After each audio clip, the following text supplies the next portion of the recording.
문재인 대통령이 일본의 수출 규제에 대해 지금껏 여러 산업에서 일본을 극복하고 추월해온 것처럼 앞으로도 그럴 것이라며 이른바 극일 의지를 분명히 했습니다. 또 국내 경기 활성화를 위해 국내 소비와 관광에 동참해달라면서 확산하는 일본 불매 운동을 내수 진작의 기회로 삼겠다는 뜻도 밝혔습니다. 일본의 수출 규제 조치를 두고 우리나라와 일본이 오늘 세계무역기구 WTO 일본 일반 이사회에서 국제 여론전을 펼칩니다. 수출 규제 부당함을 지적하는 우리 측과 이를 방어하는 일본 측의 팽팽한 논리 싸움이 예상됩니다.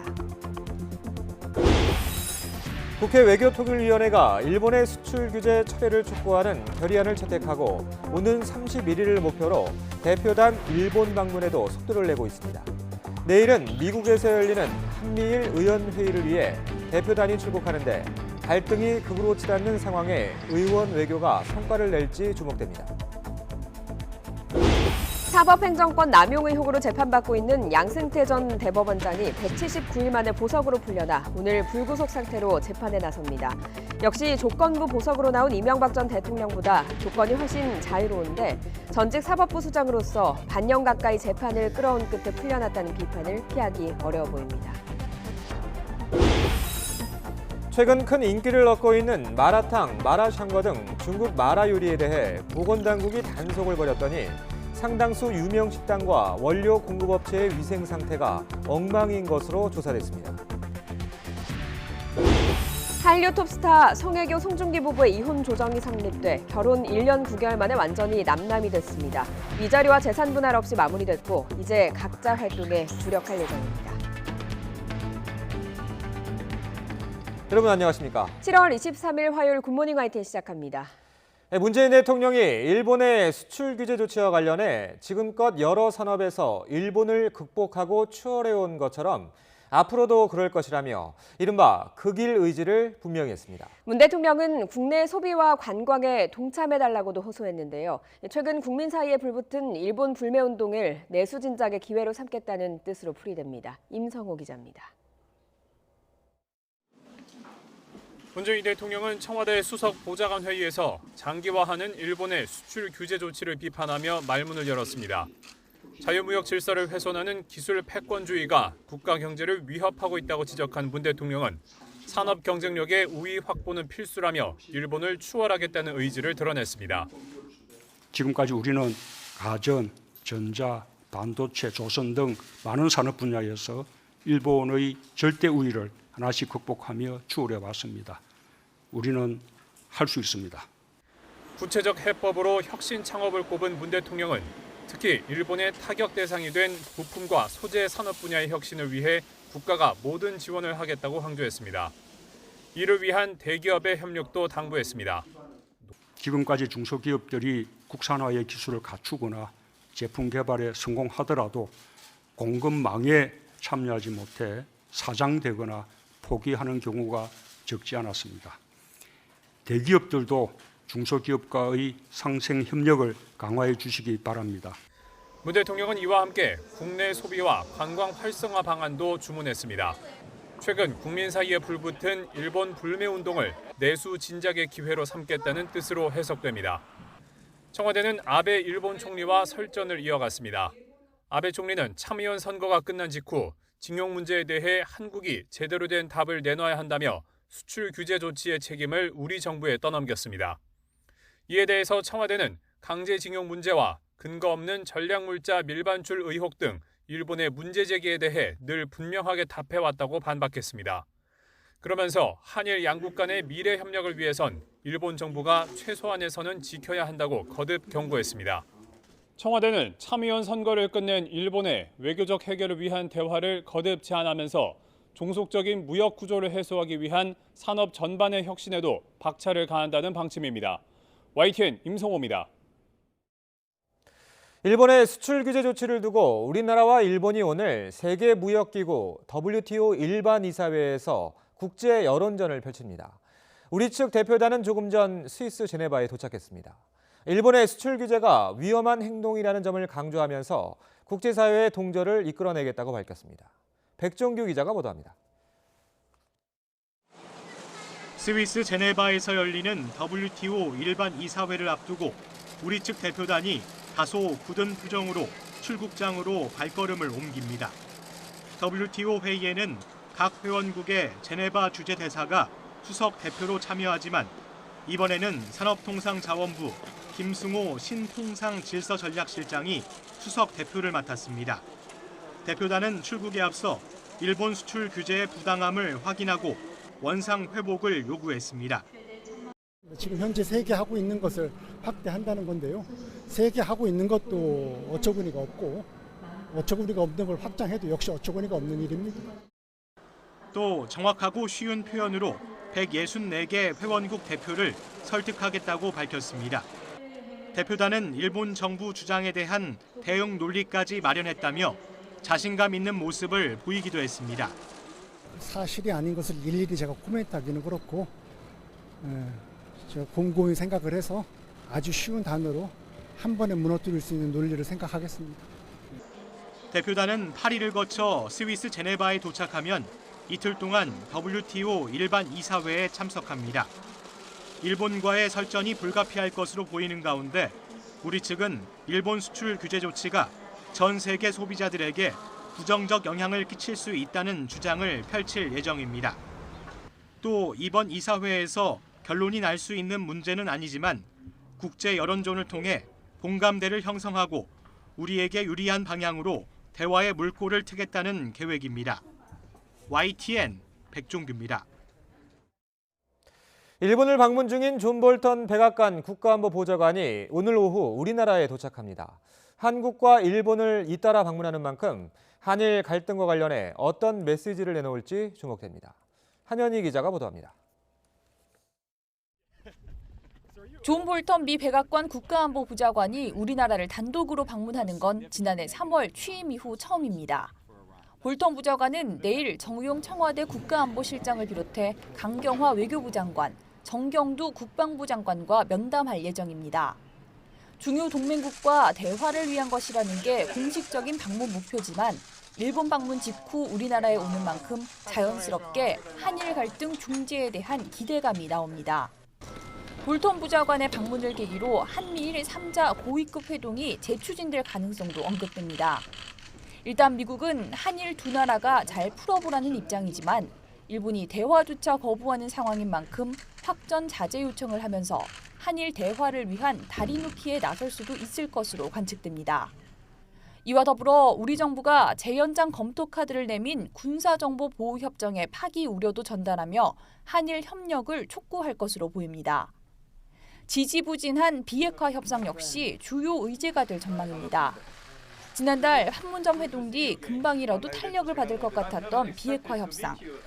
하지만 트럼프 대통령이 언급했던 3주가 넘도록 아무 진척이 없는 만큼 실무 협상 등 대화 분위기를 이어가는 방안에 대해 우리 측과 협의할 것으로 예상됩니다. YTN 한현입니다. 국회 외교통일위원회가 일본의 수출 규제 철회를 촉구하는 내용의 결의안을 채택했습니다. 또 방일단 파견에도 속도를 내고 있습니다. 조만간 미국에선 한미일 의원회의도 열리는데 의원 외교를 통해서 한일 갈등의 실마리를 찾을 수 있을지 주목됩니다. 김영수 기자입니다. 자유한국당의 반대로 한 차례 보류했던 일본 수출 규제 철회 촉구 결의안이 국회 상임위를 통과했습니다. 일본의 보복 조치 철회와 한일 관계 재정립을 위한 외교적인 해결에 나설 것을 촉구하는 내용이 담겼습니다. 정치권이 나서서 이 문제를 해결하는 데 초당적으로 국민적인 지혜를 모았으면 하는 바람입니다. 오늘 이렇게 채택해 주신 결의가 큰 힘이 될 것으로 생각됩니다. 일본의 참의원 선거 종료와 함께 국회 차원의 방일단 파견에도 속도가 붙고 있습니다. 오는 31일 출발을 목표로 준비 중인 한일 의회 외교 포럼은 일본 측과 일정 조율도 80% 가까이 마친 상태입니다. 양국의 반일 또는 반한 감정이 굉장히 고조됐잖아요. 이 문제를 어떻게 순화시키느냐 하는 역할도 우리 역할의 한 부분이거든요. 내일은 한미일 의원회의에 참석하기 위해 정세균 전 국회의장이 이끄는 방미단이 출국합니다. 방미단은 특히 일본 수출 규제의 부당함을 지적하는 문희상 국회의장의 친서를 낸시 펠로시 미 하원 의장에게 전달할 것으로 전해졌습니다. 본격적인 의원 외교 가동으로 한일 갈등이 잠잠해질 거라는 기대감이 높아지곤 있지만 워낙 갈등이 극으로 치닫고 있는 데다 의원 외교 자체에 한계가 있다는 목소리도 적지 않습니다. 의회로서는 역할이 한계가 있습니다. 청매자 이외에 크게 우리가 주도권을 가지고 뭐 한일 문제를 풀어가는 것은 그건 우리 역할이 아닙니다. 오랜만에 손잡은 여야가 초당적인 의원 외교를 통해 한일 갈등의 실마리를 풀어내는 윤활유 역할을 할 수 있을지 기대됩니다. YTN 김영수입니다. 유니클로 본사가 한국의 불매운동이 오래가지 않을 것이라는 임원의 발언에 대해서 공식 사과문을 내고 거듭 사과했습니다. 일본 제품 불매운동이 한 달 가까이 이어지면서 일본 맥주의 매출 감소폭은 물론 불매 대상 제품 수는 더 확대되는 양상입니다. 이하린 기자가 보도합니다. 유니클로가 홈페이지에 공식 사과문을 올렸습니다. 유니클로 일본 본사인 패스트 리테일링과 한국 법인인 FRL 코리아 공동 명의로 작성됐습니다. 사과문에서 이들은 한국의 불매운동이 오래가지 않을 거란 본사 임원의 발언으로 한국 고객에게 심려를 끼쳐 대단히 죄송하다고 밝혔습니다. 그러면서 불매운동 영향이 오래가지 않기를 바란다고 명확하게 이야기해야 할 것을 오래가지 않을 걸로 생각한다는 부족한 표현을 썼다고 해명했습니다. 유니클로 측은 닷새 전에도 일부 언론을 통해 사과의 뜻을 전달했지만 홈페이지 등에 게시한 게 아닌 만큼 공식 사과로 볼 수 없다는 지적이 나왔습니다. 이번 사과문은 일본 본사 야나이 다다시 회장에게 한국 불매운동의 심각성이 보고된 뒤 적극적인 대응 지시에 따라 나온 것으로 전해졌습니다. 회사의 공식 입장문으로 지금 홈페이지까지 다 올라간 내용이잖아요. 확실히 이제 회장님께서 보시고 승인해 주시고 이제 그렇게 다 해서 진행된 건은 맞는데 그러나 거듭된 사과에도 시민들은 이미 늦었다. 한국 소비자를 우습게 본다는 싸늘한 반응을 거두지 않았습니다. 매출이 안 나오니까 자기네들이 그렇게 말한 게 아닌가. 다시 한번 뭐 입장을 이렇게 바꾼 게 아닌가 싶은 생각이 드네요. 그러니까 뭐 더 안 좋게 보이고 뭐 그 전에 있던 마음 그런 거 변함없습니다. 유니클로는 불매운동이 시작된 뒤 매출이 30% 정도 감소한 것으로 알려졌습니다. 유니클로뿐 아니라 일본 소비재에 대한 불매운동은 더욱 거세게 번지고 있습니다. 이달 들어 한 대형마트에서 일본 맥주 매출은 갈수록 감소폭이 커지면서 30% 넘게 빠졌고 편의점에서는 한 달 전보다 40% 넘게 급감했습니다. 여기에 일본 라면과 소스, 나또 등 일본 식자재 매출까지 줄어드는 등 불매 대상도 늘어나고 있습니다. YTN 이하린입니다. 네, 오늘은 1년 중 가장 덥다는 절기 대서입니다. 중복에서 대서로 넘어가는 지난 밤 사이에도 동해안과 내륙 대부분 지역에 열대야가 나타났는데요. 4월의 최저 기온은 24.8도로 열대야에 가까운 밤 무더위가 나타났습니다. 오늘 서울 낮 기온 32도까지 오르면서 어제보다 더 덥겠습니다. 또 여기에 오후에는 서울 등 내륙 대부분 지역에 소나기가 예상되니까요. 가방 속에 작은 우산 하나 챙기시기 바랍니다. 오늘 아침 바다 안개가 유입되면서 서해안과 남해안, 제주도에는 안개가 짙게 끼어 있습니다. 강진의 가시거리가 50m, 제주도 서귀포가 220m까지 좁혀져 있으니까요. 출근길 차간 거리를 넉넉히 두고 안전 운전하시기 바랍니다. 오늘 전국에 대체로 구름 많겠고 오후에는 대기 불안정으로 소나기가 지나겠습니다. 중서부와 남부 내륙에는 5에서 40mm로 지역별 강수차가 크겠고요. 천둥과 벼락을 동반하며 요란스레 내리겠습니다. 어제부터 폭염주의보도 호남을 포함한 전국으로 확대했습니다. 오늘 낮 기온 서울 32도, 광주와 대전 33도, 강릉 34도까지 올라서 어제보다 조금 더 높겠습니다. 내일도 30도 안팎의 더위 속에 중부와 영남 내륙에는 소나기가 내리겠고요. 모레에는 올여름 막바지 장맛비가 예상됩니다. 전국의 장맛비가 시작돼서 중부지방의 장맛비는 토요일까지 길게 이어질 전망입니다. 오늘 오후에는 구름 사이로 볕이 내리쬐면서 자외선이 무척 강하겠습니다. 외출하실 때 자외선 차단제 꼼꼼히 챙겨 바르는 것도 잊지 마시기 바랍니다. 지금까지 상암동 야외 스튜디오에서 박현실입니다. 사법행정권 남용 의혹으로 재판을 받고 있는 양승태 전 대법원장이 구속 179일 만에 보석으로 풀려났습니다. 구속 만기를 앞두고 재판부가 직권으로 보석을 결정했습니다. 결국 재판 지연 전략이 통한 거냐는 비아냥이 나오고 있는데 양 전 대법원장은 달라진 건 없다며 성실히 재판을 받겠다고 말했습니다.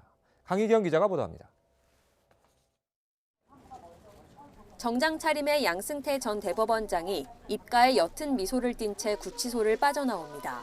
지난 1월 24일 사법행정권 남용 의혹으로 구속된 지 179일 만입니다. 취재진에 이어지는 질문에 보석에 관계없이 성실하게 재판을 받겠다고 간단히 답했습니다. 지금 한참 재판이 진행 중입니다. 신변 관계가 어떻게 됐든 제가 달라질 건 아무것도 없습니다. 앞으로 성실하게 재판에 나가겠습니다. 보석 결정은 피고인의 청구 없이 재판부 직권으로 이뤄졌습니다. 1심 구속기간인 6개월이 다 끝나가지만 선고까지 갈 길이 멀어 보이자 재판부가 여러 조건을 걸고 석방하기로 한 겁니다. 재판부는 먼저 보증금 3억 원과 함께 주거를 경기 성남시 자택으로만 제한한다는 조건을 걸었습니다. 또 직접 또는 제3자를 통한 사건 관계인들과의 접촉도 금지했습니다.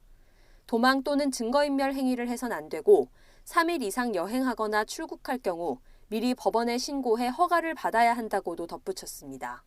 그러면서 보석 조건을 위반할 경우 보석을 취소하고 보증금을 몰수할 수 있고 1,000만 원 이하의 과태료를 부과하거나 20일 이내에 감치에 처할 수 있다고 경고했습니다. 양승태 전 대법원장은 보석 조건이 모호하다며 우려를 나타냈지만 고심 끝에 결국 조건을 수용한 것으로 전해졌습니다. 반면 이명박 전 대통령처럼 자택구금 수준의 조건을 요청했던 검찰은 사실상 조기 석방이나 다름없다고 반발했습니다. 검찰은 신문할 증인만 200여 명이 넘는 상황에서 증거인멸의 우려가 여전히 크다고 비판했습니다. 양측의 법정 공방이 더 치열해질 것으로 보이는 가운데 양 전 대법원장은 오늘 처음 불구속 상태로 1심 재판에 출석합니다. YTN 강희경입니다. 민주사회를 위한 변호사의 모임은 양 전 대법원장에 대한 직권 보석 결정과 관련해 재판 지연 우려가 현실화되지 않도록 해야 한다고 재판부에 촉구했습니다. 민변 사법농단 진상규명 TF는 논평을 통해 구속 만기를 앞두고 양 전 대법원장 석방은 불가피하지만 재판부가 신속한 재판을 도모했는지는 의문이라고 지적하며 이같이 밝혔습니다. 이어 재판부는 양 전 대법원장에게 부여된 주거지 제한과 사건 관계인과의 접촉 금지 등의 보석 조건을 엄정히 관리해야 한다고 당부했습니다. KT 부정 채용에 관여한 혐의로 수사를 받아온 김성태 자유한국당 의원이 재판에 넘겨졌습니다. 서울 남부지검은 뇌물수수 혐의로 김 의원을 불구속 기소하고 이미 구속된 이석채 전 KT 회장에 대해선 뇌물 공여 혐의를 적용해 추가 기소했다고 밝혔습니다.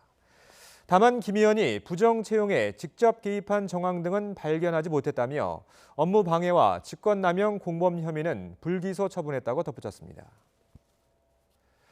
검찰의 이 같은 기소 결정에 대해 김성태 의원은 드루킹 특검에 대한 정치 보복이자 총선을 노린 정치적 계략이라고 비판했습니다. 들어보시죠. 이번 기소는 전적으로 드루킹 특검 정치 보복과 내년도 총선을 겨냥한 정치 공학적인 계략에 의한 기소로밖에 달리 볼 수가 없습니다. 어떠한 연유든 제 딸 나이에 부정채용 의혹은 아비로서 죄스럽고 송구스럽기 거지없습니다.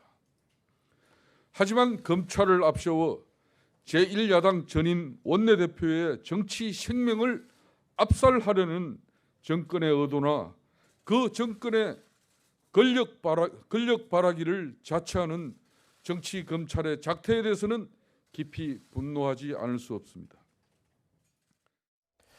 트럼프 미국 대통령이 북한과 최근 친서왕래가 있었다고 밝혔습니다. 트럼프 대통령은 현지 시간 22일 백악관에서 임란 칸 파키스탄 총리와의 회담에 앞서 이같이 말했다고 백악관 기자단이 전했습니다. 로이터 통신은 트럼프 대통령이 친서에 대해 매우 긍정적이었다고 말했다고 보도했습니다. 다만 친서 교환 시점과 구체적인 내용에 대해선 언급하지 않았습니다.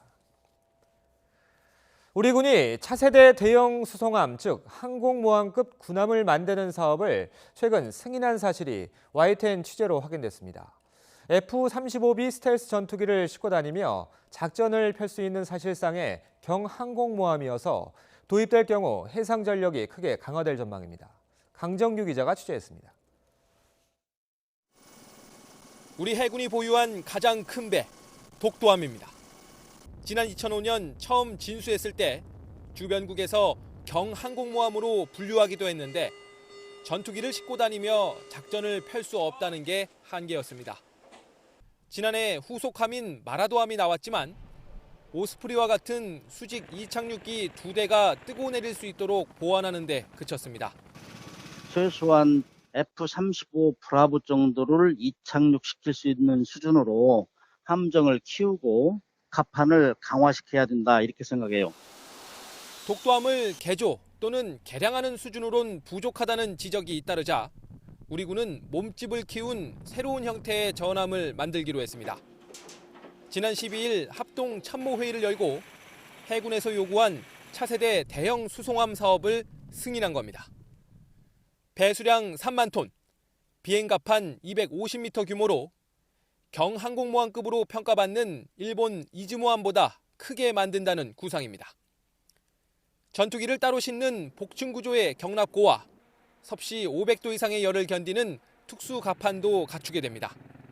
단거리 이륙과 수직 착륙이 가능한 F-35B 스텔스 전투기를 최대 16대까지 탑재할 수 있는 설계입니다. 전력화 목표는 2030년. 향후 국방 중기 계획으로 전환되면 함정 건조 예산만 3조 원, F-35B 등 함재기 구매에 추가로 2조 원 안팎이 필요합니다. YTN 강정규입니다.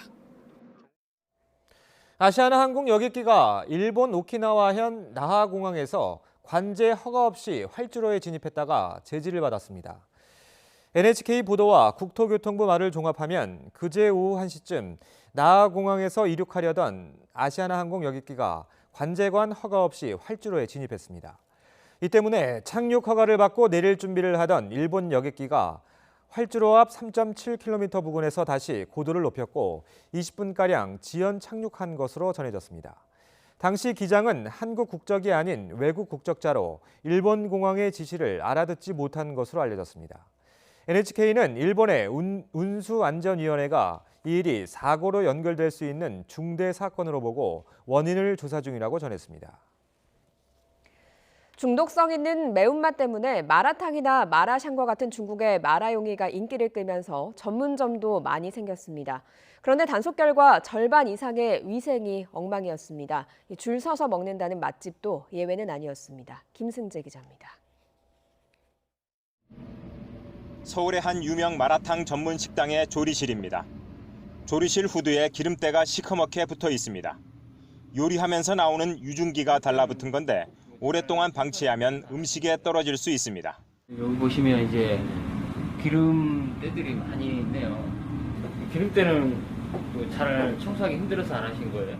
서울의 또 다른 유명 마라탕 전문 식당 조리실도 사정은 비슷합니다.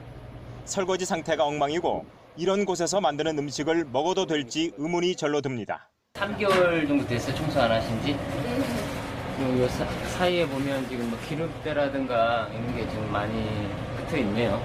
마라탕에 들어가는 건두부를 생산하는 업체 내부입니다. 선풍기는 먼지투성이이고 페인트가 벗겨진 벽은 곰팡이가 슬었습니다. 두부를 짜내는 면포도 지저분한 상태로 널려 있습니다. 이 업체는 두부 생산 날짜를 기재하지 않았고 상호도 임의로 바꿨습니다. 식품의약품안전처는 SNS 등에서 맛집으로 유명한 마라탕 전문 음식점 등 63곳을 대상으로 위생 점검을 벌여 음식점과 원료 공급업체 등 37곳을 식품위생법 위반 혐의로 적발했습니다. YTN 김승재입니다. 5호 태풍 다나스가 주말 남부지방에서 소멸됐지만 비가 많이 내린 여파로 부산에선 단독주택이 폭삭 무너져 내렸습니다. 다행히 빈집이어서 인명피해는 없었습니다.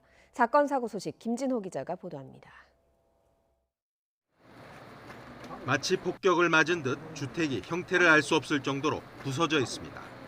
어제 저녁 부산시 영도구에 있는 2층짜리 단독주택이 무너진 겁니다. 주변 주택의 담장 일부, 인근 주차장의 벽면과 천장까지 일부 파손되기도 했습니다. 아찔한 사고였지만 사람이 살지 않는 주택이라 다행히 인명피해는 없었습니다. 30년도 넘은 노후주택에 태풍 다나스가 많은 비를 뿌린 것이 사고의 주된 원인이 됐습니다. 앞서 붕괴 조짐이 신고돼 구청에서 현장 확인까지 했지만 사고를 막지는 못했습니다. 부둣가에 있는 배가 금방이라도 침몰할 것처럼 기울어져 있습니다. 부산 남항에서 폐선을 위해 정박해 있던 127톤짜리 어선 밑부분에 구멍이나 물이 들어찬 겁니다. 배 안에 사람이 없어 인명피해는 없었고 크레인을 동원해 선박을 육상으로 인양했습니다.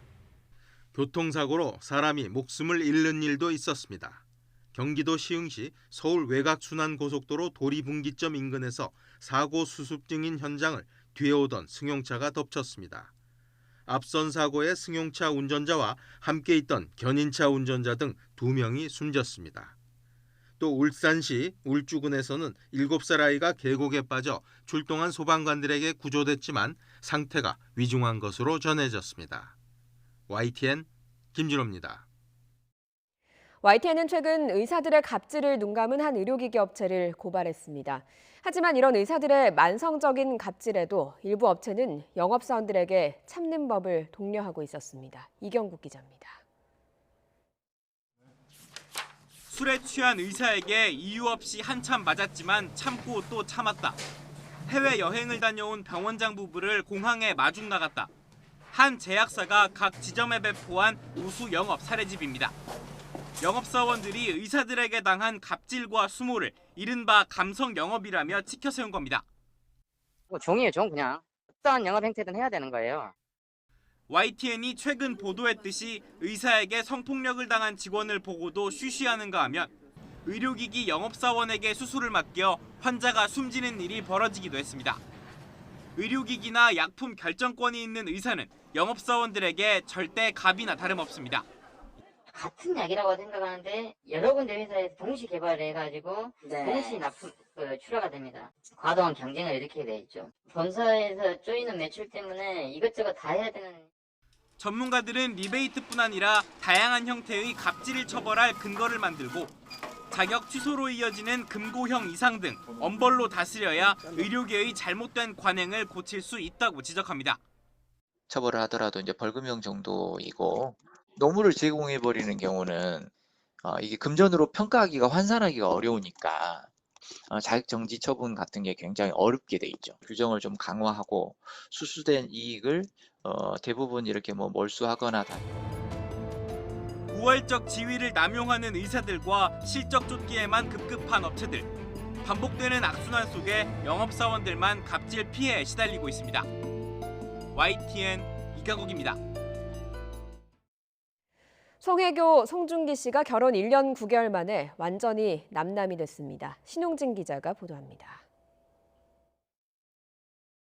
서울가정법원은 배우 송혜교, 송중기 부부의 이혼 조정이 성립됐다고 밝혔습니다. 두 사람이 세계의 결혼식을 올린 지 1년 9개월 만입니다. 송혜교 측 소속사는 위자료와 재산 분할 없이 이혼 조정이 마무리됐다고 알렸습니다. 송중기 측은 이혼에 대한 입장 대신 영화 촬영에 주력하겠다고 전했습니다. 이미 두 사람은 파경 사실이 알려진 지난달부터 각자 활동에 들어갔습니다. 송혜교는 중국 등 해외에서 광고 행사에 참석하며 차기작을 검토하고 있습니다.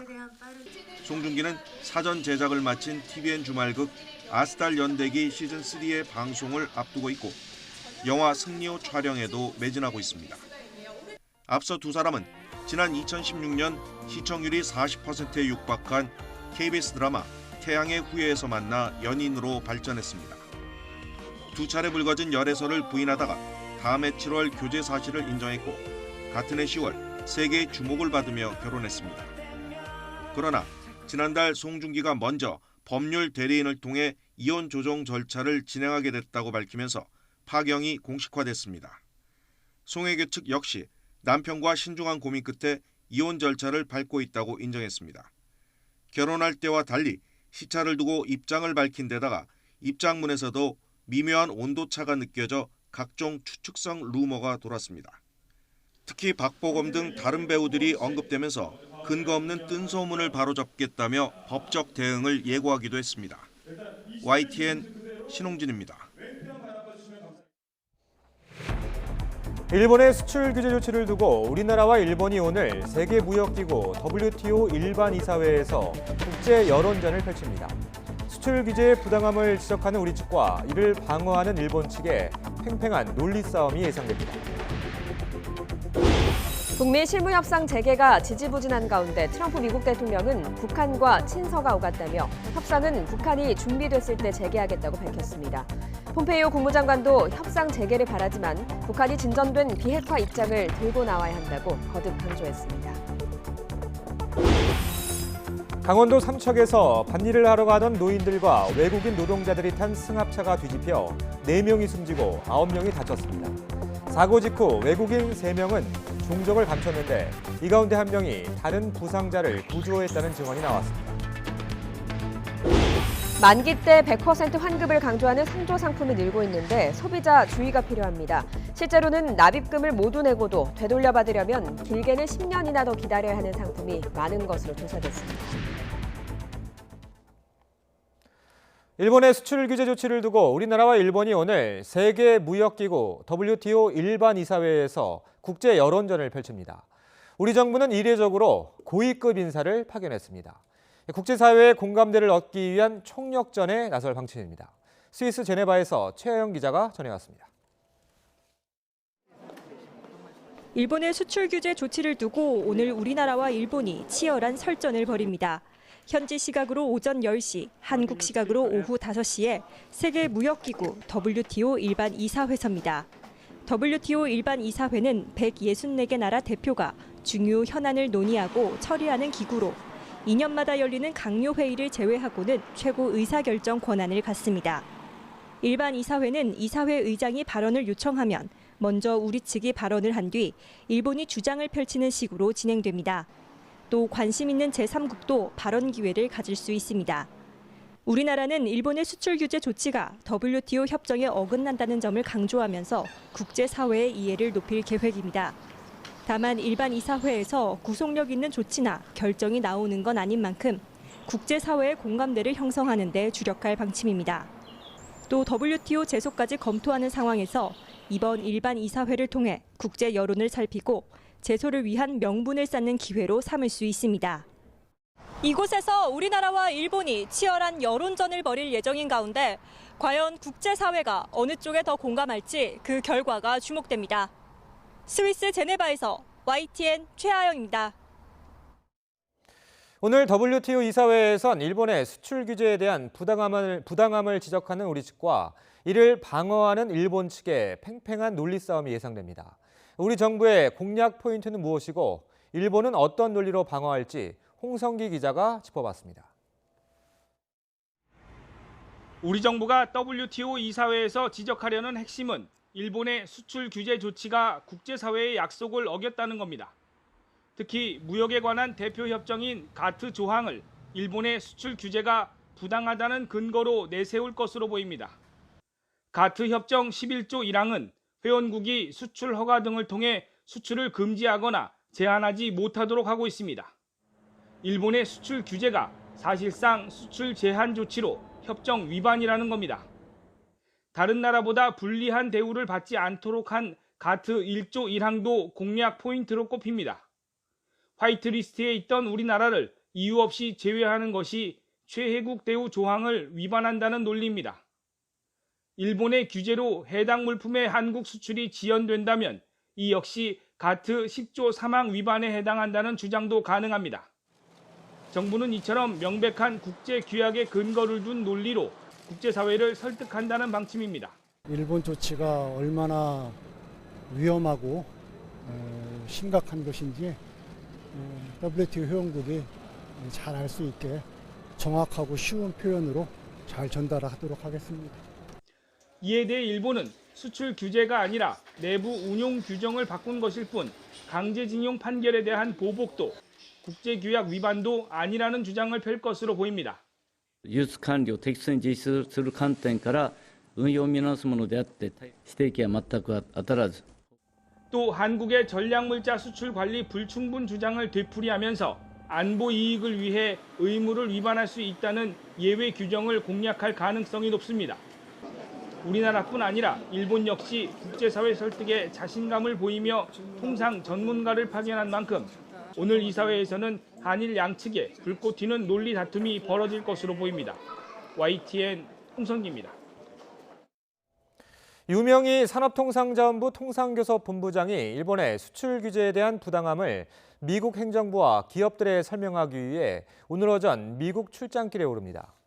유 본부장은 오늘부터 27일까지 미국에 머물면서 일본의 수출 규제 조치로 한일 갈등이 극에 달한 상황에서 미국의 지지와 중재를 이끌어내는 활동을 펼칠 예정입니다.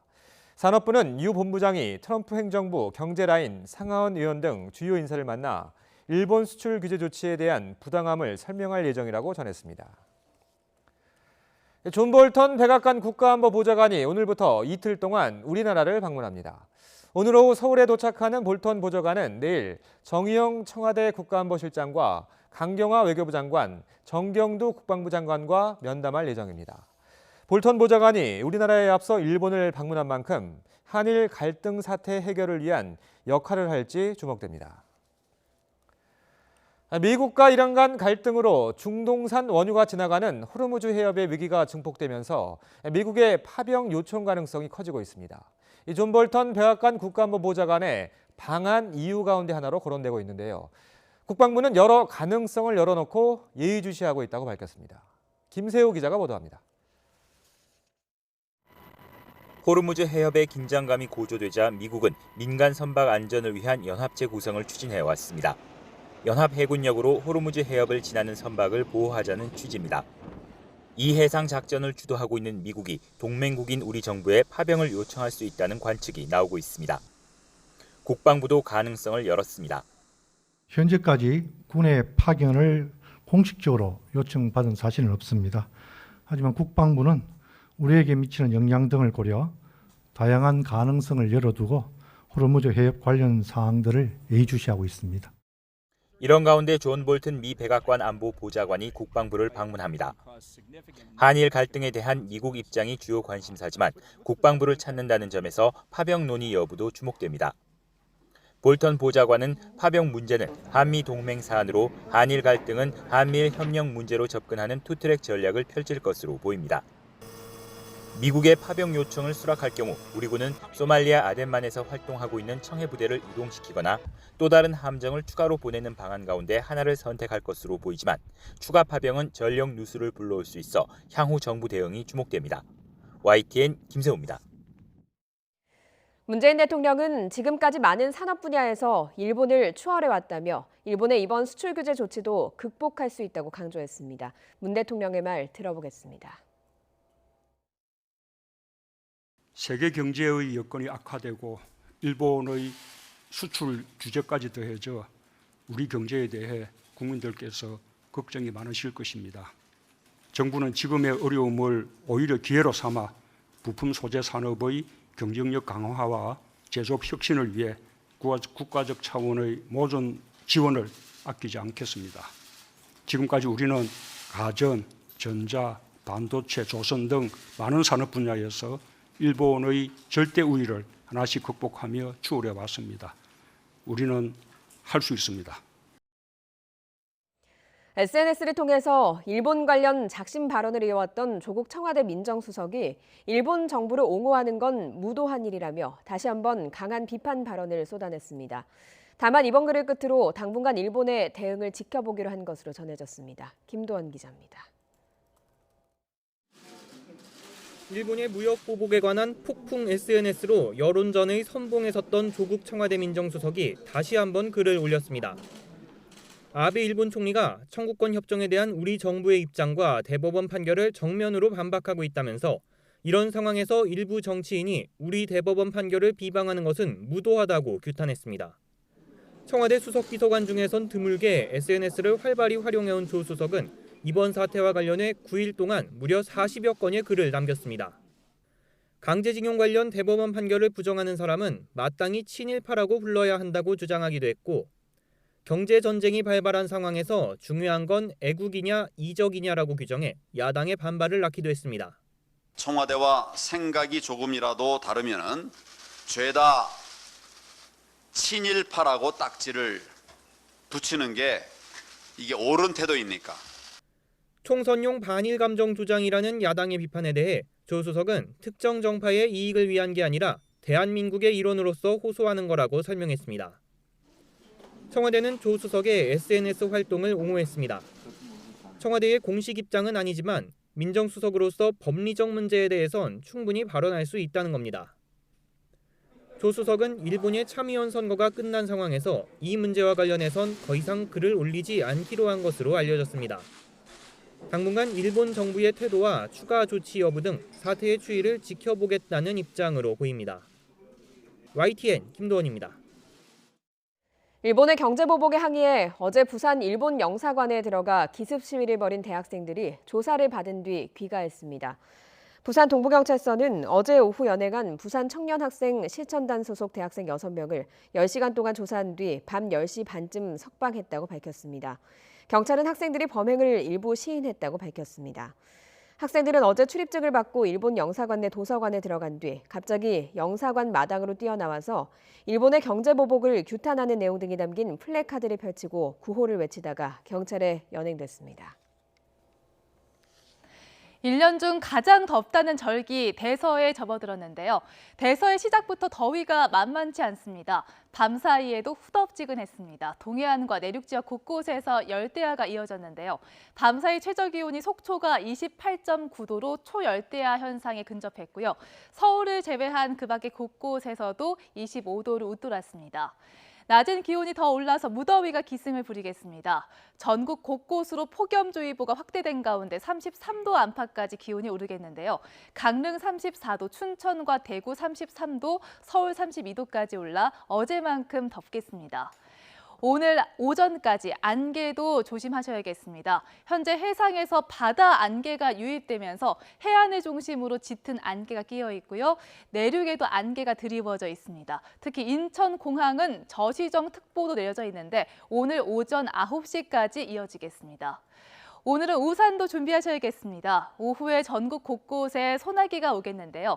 소나기의 양은 5에서 40mm가 되겠고요. 일부 지역은 천둥과 번개를 동반하면서 요란스럽게 쏟아지겠습니다. 내일도 중부와 호남 내륙에 소나기가 오겠습니다. 모레부터는 장마전선이 북상하면서 무더위가 누그러질 것으로 보이지만 모레 전국 곳곳에 장맛비가 오겠고 금요일과 토요일 사이에는 중부 지역에 막바지 장맛기가 쏟아지면서 큰 비가 내릴 가능성도 있습니다. 날씨 정보였습니다. 북미 실무협상 재개가 지지부진한 가운데 트럼프 대통령이 북한과 친서가 오갔다고 밝혔습니다. 또 협상은 북한이 준비됐을 때 하겠다고 밝혔는데요. 폼페이오 국무장관은 북한의 진전된 비핵화 입장을 거듭 촉구했습니다. 워싱턴에서 김희준 특파원이 보도합니다. 판문점 북미 정상회동 3주만 예정된 북미 실무협상이 있느냐는 질문에 트럼프 대통령은 없다고 밝혔습니다.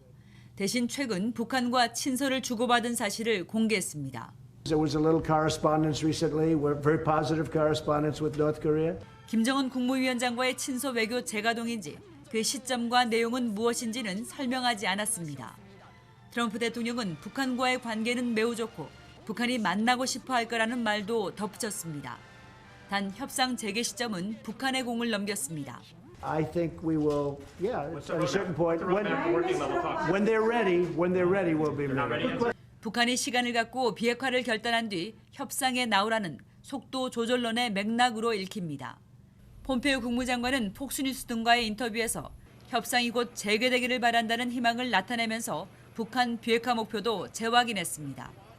또 북한이 달라진 입장을 갖고 나오길 바란다며 진전된 비핵화 방안도 촉구했습니다.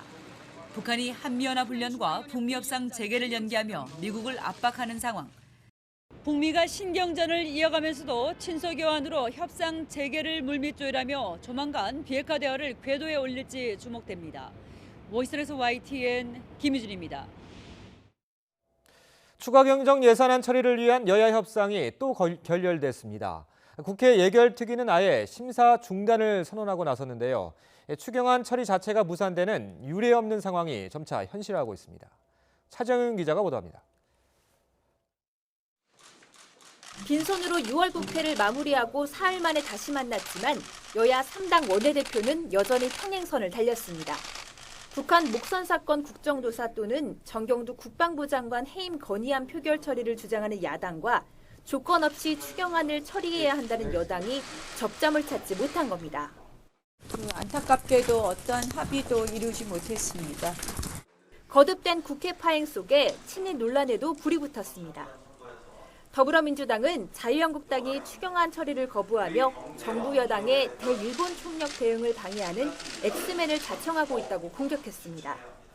자유한국당은 왜 국민들이 일본을 위한 엑스맨이냐 이렇게 비판하는지 자신들의 언행을 곰곰이 되짚어 보시길 바랍니다. 이에 대해 한국당은 정부가 무능과 무책임을 일본 파리로 덮으려 한다고 비판했고 바른미래당 역시 국회의장의 중재안을 걷어찬 것은 민주당이라며 거세게 반발했습니다. 야당을 친일파로 매도하며 국회를 또다시 극단적인 대치 상태로 끌고 가면 무너지는 경제도 일본의 경제 보복도 결코 극복할 수 없다는 것을 민주당은 분명히 깨닫기 바랍니다. 엎친 데 덮친 격으로 어렵사리 추경안 감액 심사를 마친 국회 예산결산특별위원회는 증액 심사는 시작도 하지 못한 채 활동을 중단했습니다. 야당이 증액된 일본 경제 보복 조치 대응 예산에 대한 정보의 자료 제출이 부실하다며 추경 심사를 진행할 수 없다고 선언한 겁니다. 8천억가량 증액 요청이 있다는데 이것이 어떤 내용이냐라고 후두로 물었더니 중복 부분도 있고 여러 가지 검토를 해보니 약 2,700억 가량이 필요한 것으로 보입니다. 라는 그 한마디 가수로 주고받은 내용이 전부 다입니다. 반복되는 여야 협상 결렬에 이어 추경안 심사까지 멈추면서 헌정사상 처음으로 추경안 자체가 좌초되는 것 아니냐는 우려가 점차 현실화되고 있습니다. YTN 차정윤입니다. 자유한국당이 오늘 중앙윤리위원회를 열어 국회 국토교통위원장직 사퇴를 거부하는 박순자 의원에 대한 징계 수위를 결정합니다. 징계는 주의와 당원권 정지, 탈당 권고와 제명의 4단계로 구분되고 당원권 정지 이상의 징계를 받으면 당협위원장 자격이 사실상 박탈돼 내년 총선 공천에 결정적인 영향이 미칠 수 있습니다. 세비 반납 릴레이 캠페인을 시작한 민병두 더불어민주당 의원이 나경원 자유한국당 원내대표에게 다음 차례를 이어달라고 촉구했습니다. 민 의원은 자신의 SNS를 통해 사상 최악의 국회 장기 파행으로 인한 입법 지연을 보면서 세비 반납 캠페인을 시작했고 나 의원을 다음 주자로 지목한 지 나흘이 지났다며 나 의원이 병목을 풀어달라고 밝혔습니다. 강원도 삼척 고갯길에서 승합차가 뒤집혀서 4명이 숨지고 9명이 다쳤습니다. 새벽부터 밭일을 가던 노인과 외국인들이 타고 있었는데 사고 직후 외국인 3명은 종적을 감춘 것으로 전해졌습니다. 송세혁 기자의 보도입니다. 도로 옆 풀밭에 승합차가 뒤집혀 있습니다. 아비규환으로 변한 현장에선 부상자들이 쓰러진 채 애타게 구조를 기다립니다. 승합차는 처참하게 구겨졌고 가드레일은 엿가락처럼 휘었습니다. 도로 주변엔 파편과 탑승자들의 물건이 흩어져 있습니다. 오전 7시 반쯤 삼척시 가곡면 고갯길에서 승합차가 뒤집혔습니다. 극커브 내리막 구간에서 옹벽과 가드레일을 잇따라 들이받은 뒤 뒤집힌 것으로 보입니다. 사고가 난 승합차입니다. 운전석 쪽 옆면이 반대쪽보다 긁힌 흔적과 함께 파손 정도가 훨씬 심합니다. 사고 당시 승합차에는 내국인 7명과 외국인 9명 등 16명이 탄 것으로 알려졌습니다. 이 가운데 운전자를 포함한 내국인 2명과 외국인 2명 등 4명이 숨졌고 9명이 중경상을 입었습니다. 거기 우연 먹었더라고요. 그냥 막 내려가는 그런 상황이야. 그러더니 아유 이게 말이 안 된다고 그러자마자 그 삽시간에 일이 벌어진 거예요. 불법 체류자로 추정되는 외국인 3명은 사고 직후 현장을 벗어난 것으로 전해졌습니다.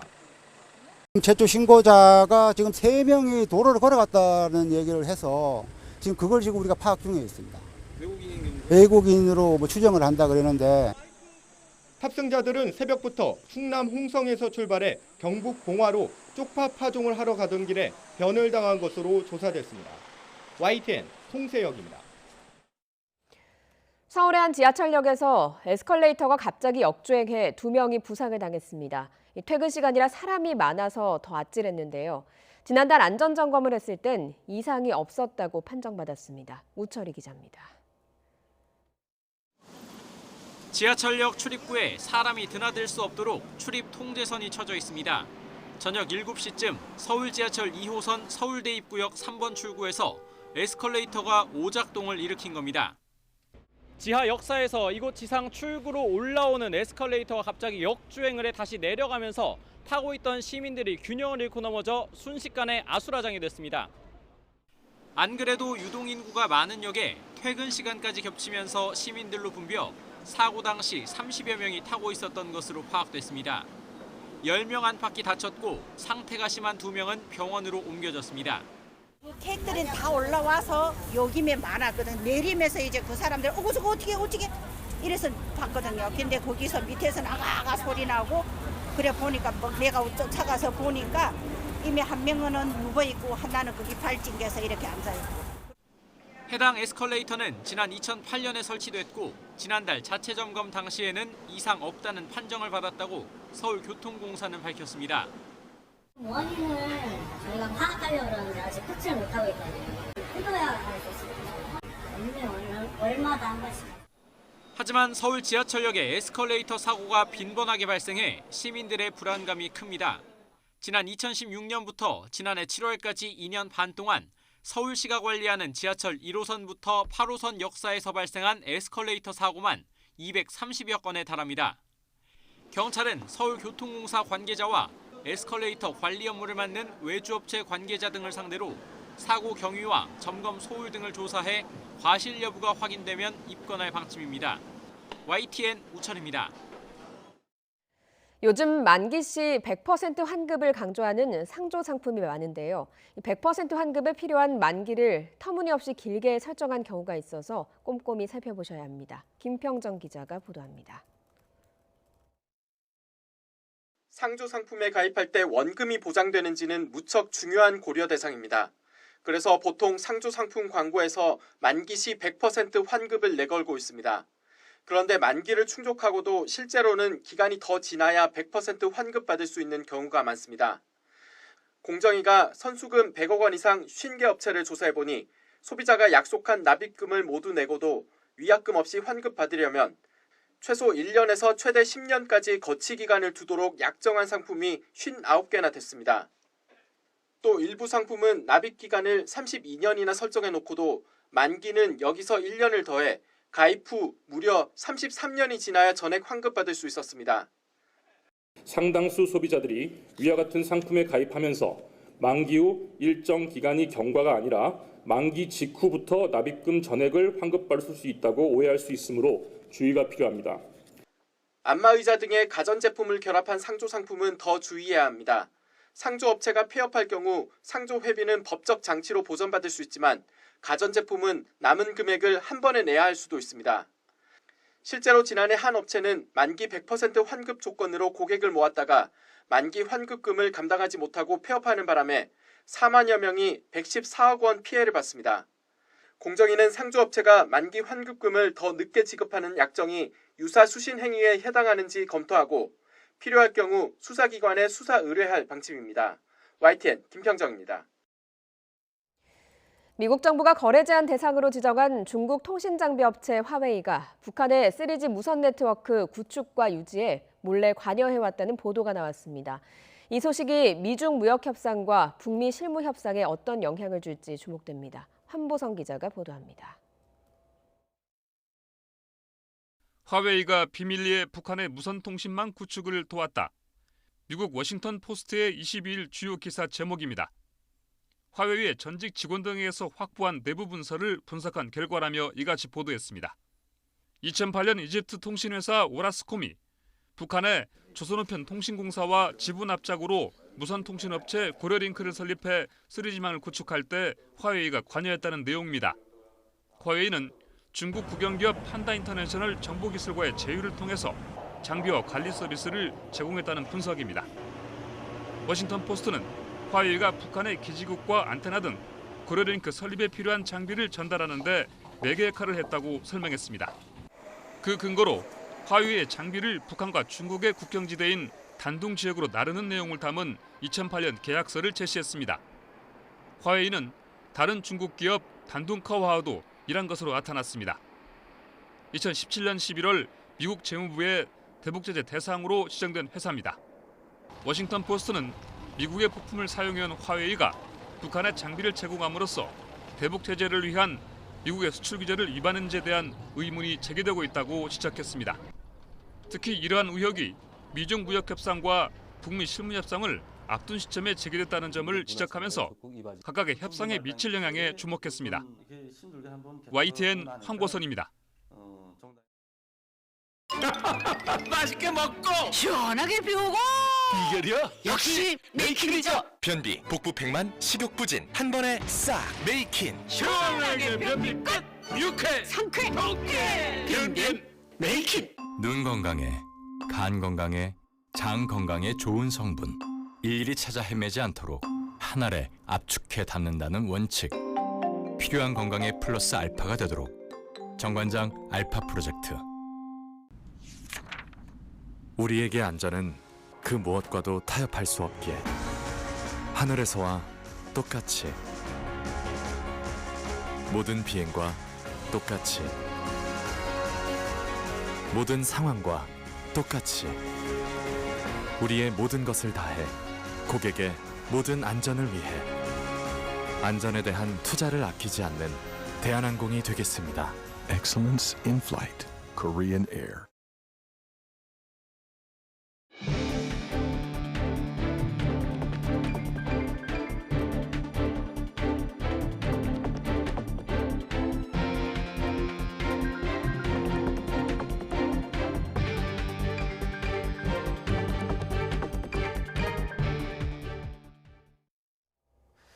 일본의 수출 규제 조치가 정식 의제로 논의될 세계 무역기구 WTO 일반 이사회가 오늘부터 이틀 동안 스위스 제네바에서 열립니다. 이를 위해 우리 정부 대표단이 한국 시각으로 오늘 새벽 스위스 제네바에 도착했습니다. 우리 측 대표인 김승호 산업통상자원부 신통상질서 전략실장은 국민의 기대감이 큰 문제라 막중한 책임감을 느끼지만 담담하게 소임을 다하겠다고 말했습니다. 김 실장은 WTO 한일 수산물 분쟁에서 최종 승소를 이끌며 우리 정부 내 통상통으로 꼽힙니다. 존 볼턴 미 백악관 국가안보회의 보좌관이 오늘부터 이틀 동안 한국을 방문합니다.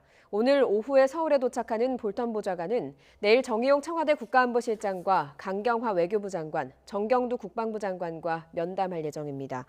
볼턴 보좌관은 이번 방한을 계기로 한반도의 완전한 비핵화를 통한 평화체제 구축과 한미 동맹 강화 방안, 영내 정세 등 양국 간 주요 현안을 협의할 예정이지만 우리나라에 앞서 일본을 방문한 만큼 한일 갈등 사태 해결을 위한 역할을 할지 주목되고 있습니다.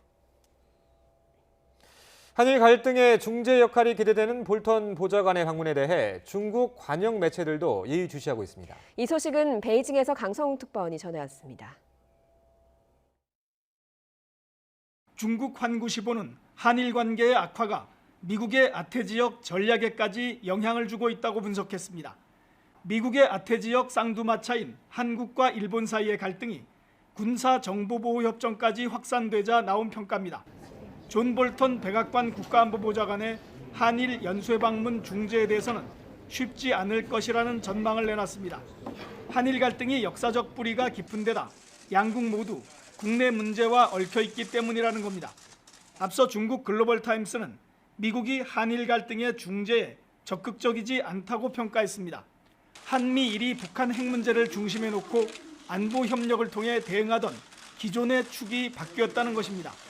지금은 미국이 북한과 직접 협상을 하는 상황이어서 한미일 협력이 덜 중요해졌다는 주장입니다. 북한도 한미 중러와 정상회담을 가진 만큼 미국이 굳이 한일 중 한쪽을 택할 필요가 없다는 겁니다. 하지만 이것은 한미일의 안보 협력에 반대하는 중국의 계산이 깔려 있는 시각일 수 있습니다. 주목할 점은 북미 협상과 한일 갈등을 계기로 동북아의 안보 정세가 변화하고 있다는 것입니다. 베이징에서 YTN 강성웅입니다. 평화의 소녀상에 침을 뱉은 혐의로 불구속 입건된 청년들이 검찰로 넘겨졌습니다. 경기 안산 상록경찰서는 어제 31살 A씨 등 4명을 모욕죄 등의 혐의로 검찰로 송치했다고 밝혔습니다. 이들은 지난 6일 자정쯤 경기 안산시 상록수역 광장에 있는 평화의 소녀상에 침을 뱉고 이를 말리는 시민들과 시비를 벌인 혐의를 받고 있습니다. 가습기 살균제 관련 재수사를 진행해온 검찰이 오늘 오전 8개월 동안의 수사 결과를 발표합니다. 서울중앙지방검찰청은 지난해 11월 피해자들이 살균제 개발 유통업체들을 재고발함에 따라 SK케미칼과 애경산업, 이마트 등을 대상으로 수사를 벌여왔습니다. 앞서 옥시와 롯데마트, 홈플러스는 지난 2013년 검찰의 첫 수사 때 처벌받았지만 이번에 수사 대상이 된 업체들은 당시 정부가 원료의 유해성을 확인하지 못해 처벌이 이뤄지지 않았습니다. YTN은 오늘 오전 10시 재수사 결과 발표를 생중계할 예정입니다. 올해 재지정 평가에서 탈락한 서울 자사고 8곳에 대해 청문 절차가 어제 시작됐습니다. 청문 과정에서 결과가 뒤집힐 가능성은 적다는 분석이 나오고 있는데요. 자사고 학부모들의 반발은 계속되고 있습니다. 김종균 기자가 취재했습니다. 청문장에 들어서는 자사고 관계자들은 입술이 바짝 마릅니다. 청문위원들의 무표정 앞에 잔뜩 긴장했습니다. 재지정 평가에서 점수 미달로 탈락한 자사고로서는 절박한 입장입니다. 교육부의 동의 신청 전 마지막 소명 절차입니다.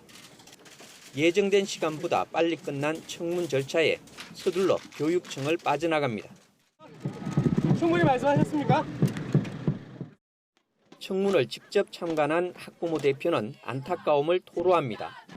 제발 아이들을 생각해서 우리 어른들의 그 잣대로 만들었다 부시고 이런 거 하지 말고 아이들이 선택할 수 있는 학교를 만들어 달라는 거예요.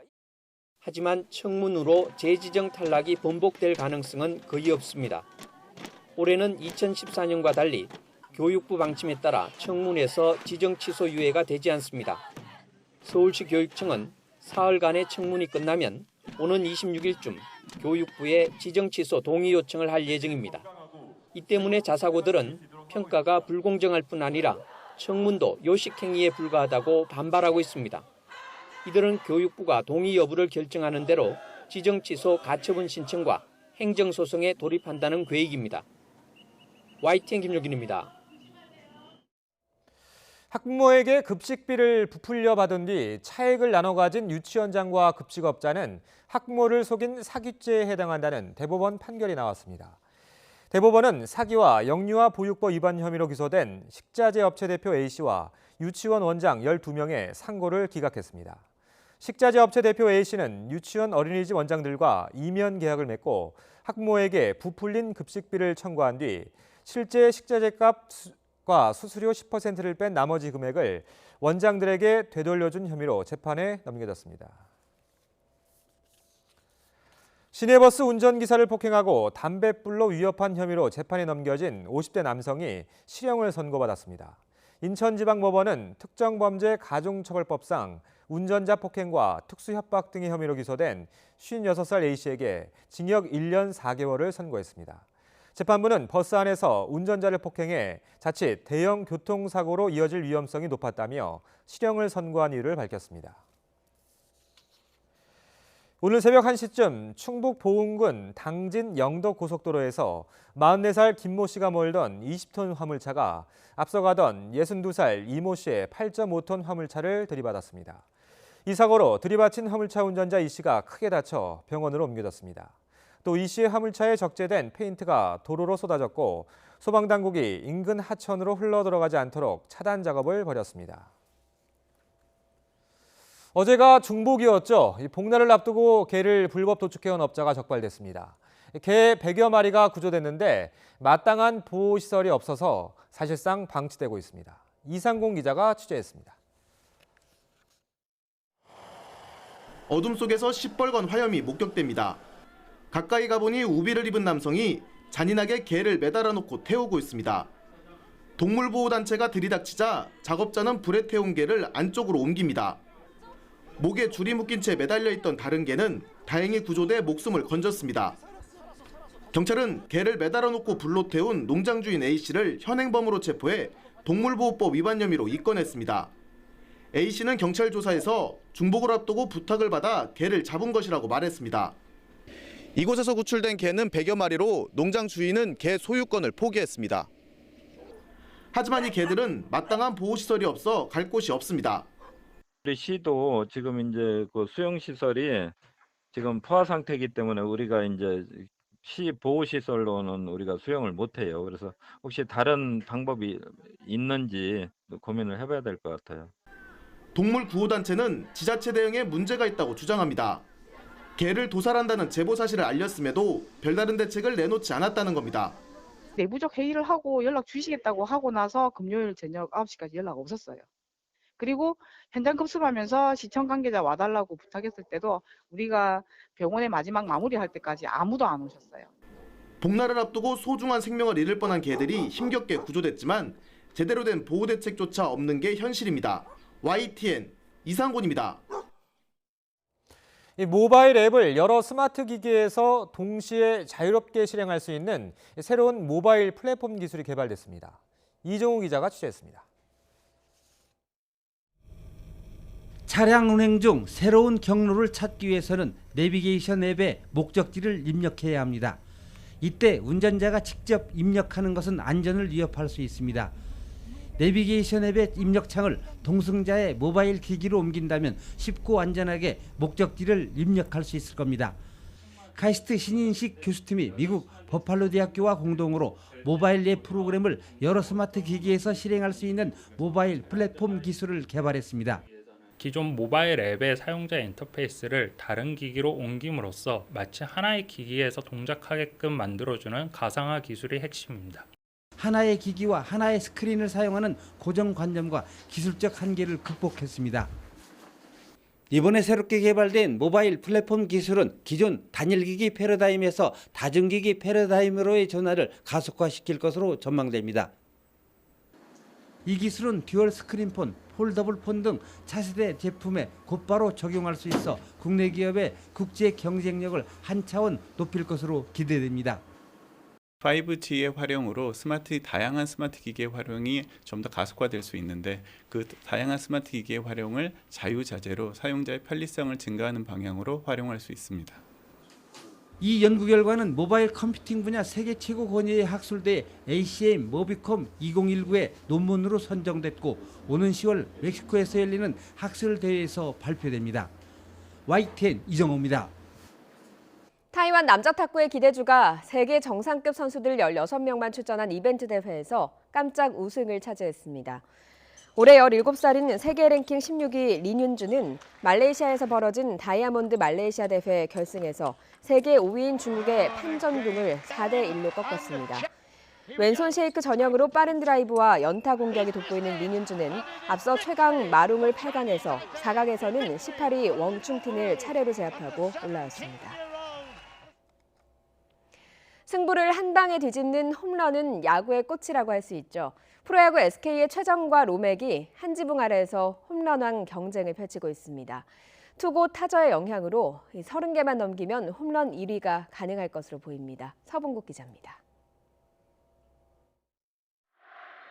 지난해와 올해 전반기를 마친 시점의 거포들의 홈런 성적표입니다.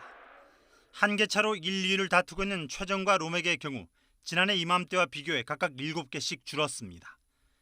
공인구의 반발 개수를 낮추면서 지난해보다 40% 가까이 KBO 리그의 홈런이 줄어든 탓인데 현재 추세라면 시즌 막판까지 32개 정도면 홈런 1위가 될 수 있다는 계산이 나옵니다. 37개로 홈런왕에 올랐던 2013년 박병호 이후 6년 만에 30개 초반대에서 최고 거포가 결정될 가능성이 커진 셈입니다. 최정이 도망가면 로맥이 따라가는 형국 속에 올스타전 홈런왕에 오르며 뜨거운 타격감을 과시하는 로맥의 추격전에 관심이 모아집니다. 방망이 거품이 빠지면서 리그 평균 자책점이 7년 만에 최저로 떨어진 마운드에서는 20승 투수 탄생이 초읽기에 들어갔습니다. 1985년 김일용 이후 24년 만에 전반기 15승 고지에 오른 두산 린드블럼은 탈삼진과 평균 자책점까지 세 부문 1위 석권으로 바뀐 공인구 덕을 톡톡히 보고 있습니다. Every night something special happens, and it's a blessing to be able to be here, be able to pitch, and just just be able to experience it. It feels like a dream, but it's reality. 지난해 극심한 타고 투조에서 180도 뒤바뀐 투고 타자 시대. 홈런 타자들은 좀처럼 뻗지 않는 공에 한숨을 쉬는 반면 투수들은 장타 부담이 줄면서 모처럼 정면 승부를 펼치고 있습니다. YTN 서봉국입니다.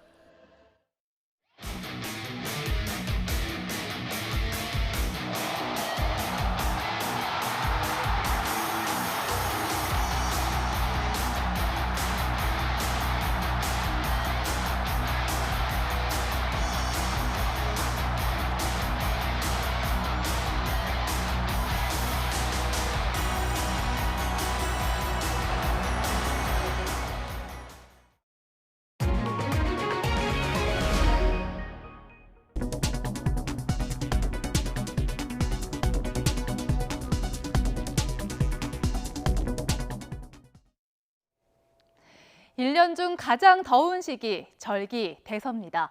절기답게 오늘은 전국적인 무더위가 기승을 부리겠습니다.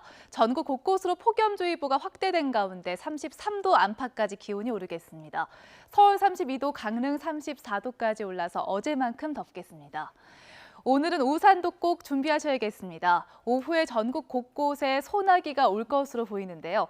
소나기의 양은 5에서 40mm가 되겠고요. 일부 천둥과 번개를 동반하면서 요란스럽게 쏟아지는 곳도 있겠습니다. 현재 위성 모습입니다.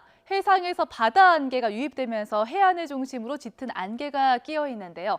오늘 오전까지 해안과 내륙 지역에 짙은 안개가 이어지겠습니다. 인천공항은 저시정특보가 내려져 있는데 오늘 오전 9시까지 지속될 것으로 보입니다. 밤 사이에도 동해안과 내륙 곳곳에 열대야가 이어졌습니다. 현재 강릉의 기온이 29.2도, 대구 26.1도로 대부분 지역이 25도를 웃돌고 있는데요.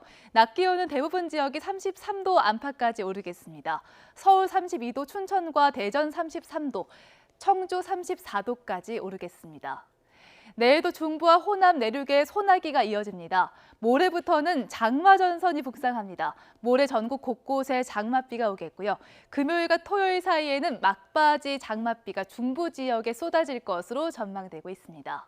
날씨 정보였습니다. 잠시 후 8시 굿모닝 YTN 2부가 이어집니다.